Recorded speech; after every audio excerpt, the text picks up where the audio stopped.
The mother-in-law crumpled her daughter-in-law's pregnancy test report into a ball and threw it into the trash can, splashing half a bucket of dirty water.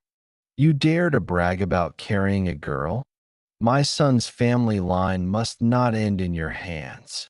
The daughter-in-law, 3 months pregnant, bent down for the test, only to be kicked in the back of the knee by her mother-in-law.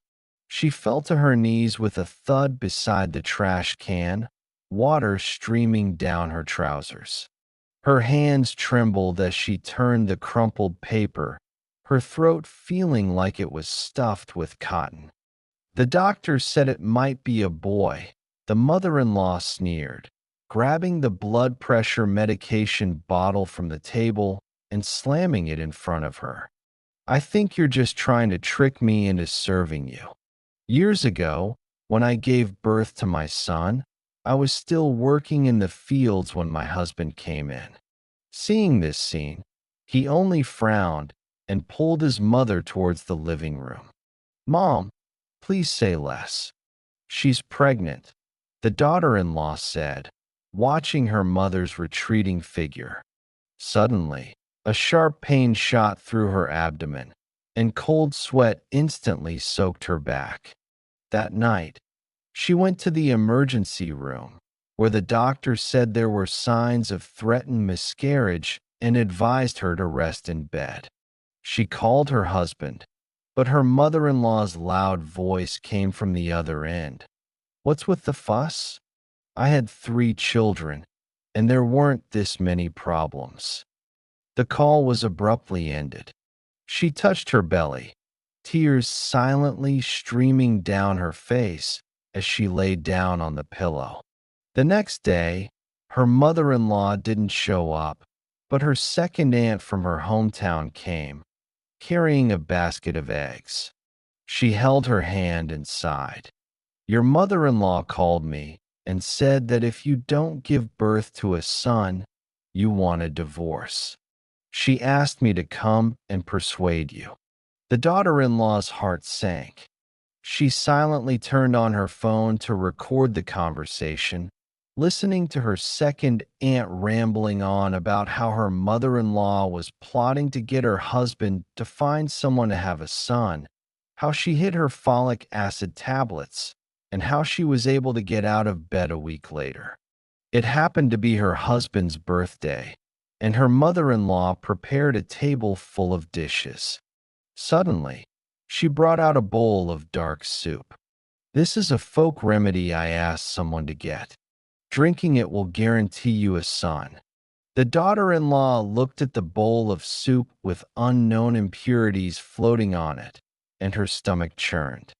Mom, the doctor said pregnant women can't eat random things. She pushed the bowl of soup aside.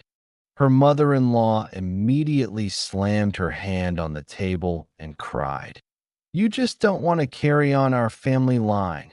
How could my son marry such a barren hen like you?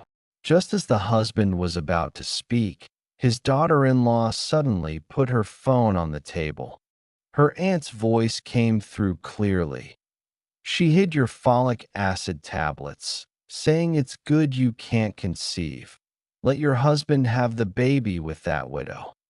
The mother-in-law's crying stopped abruptly, her face turning deathly pale. Pointing at the bowl of soup, her eyes were icy cold. If you dare drink a sip, I'll believe she can give birth to a son.